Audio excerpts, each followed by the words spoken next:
Do you believe in a God? And if yes, who or what is that God? Yes, I believe in a God. I believe in the God, the one and only, the triune God. Does that answer who then? Mm-hmm. Okay. Yep. Is that what you're looking for? Yeah. From where do you get your moral code, or what is your basis for right and wrong? I would say it starts with family, your parents, whoever's raising you. And then I think it's also influenced by the culture around you, teachers, everything kind of will feed into that. But I think it starts, obviously, as an infant, your surroundings and your environment and how you learn when they start saying yes and no to behaviors and actions, and then kind of teaching you consequences and reasons why yes and no. And that's kind of, I think, what starts to develop that. What's your personal moral code? My personal moral code, is based around the Bible. I did grow up in a church. I was born into a Christian family.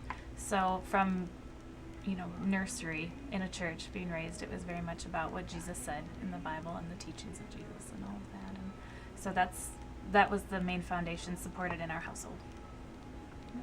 What do you think is the most important moral or ethical issue of our day?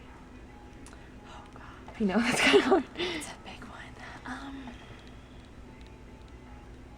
I'd say love people. I think that's the biggest thing that people are finally, I think, starting to come around to, but the idea of whether somebody's actions or choices are biblical or not, you need to start with love. That was God's, beyond loving him as God, that was his second commandment, was to love others as yourself. And so it's just, I think a lot of people miss out that they're so quick to try to support what they believe that it doesn't come out as love, and they don't know how to do that properly in a sense. So I think that right now it's kind of one of the biggest crises. Not necessarily doesn't mean accept, but it just means you still need to treat them as a human being with respect and love. How would you handle a situation or the difference between tolerating someone or being tolerant of a person's views and loving them? How would you tell the difference? That's a good question too. That's very tricky. There's a very fine line, a lot of gray area. It's not supporting if you disagree with some choices they've made or their own beliefs or things like that. It's not supporting or encouraging that. It's still loving them as a human being, but not joining them, I suppose, in those areas. If that makes any sense. Still treating them as they're still a creation of God. They're still made in the image of God, whether or not they realize that, whether or not they choose to believe that. But it's still basic respect.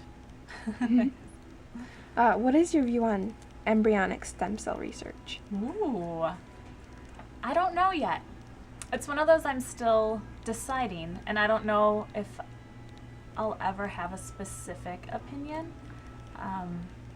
You can see both sides of things, but I think it's still, I don't know if I'm fully educated on all of it, so that's a big piece of it, is just being more aware and learning more about it.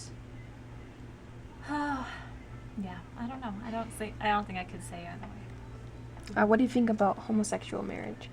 Oh, that's a heavy one too. It's a very interesting and difficult topic.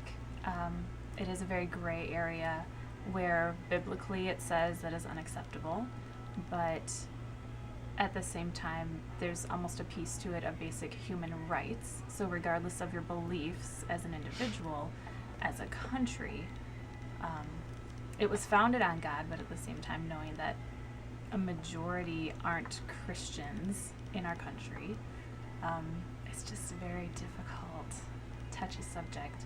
And personally, too, I have a brother-in-law who's a homosexual. And so then it's taking that humanity side of it and looking at what it means to that individual based on his beliefs and his life. And so it's difficult. I haven't decided. It's one of those where I can see both sides, and I haven't fully decided yet. All right. Thank you so much. Can we get your name? Yeah, my name is Rachel Mazzell. Okay.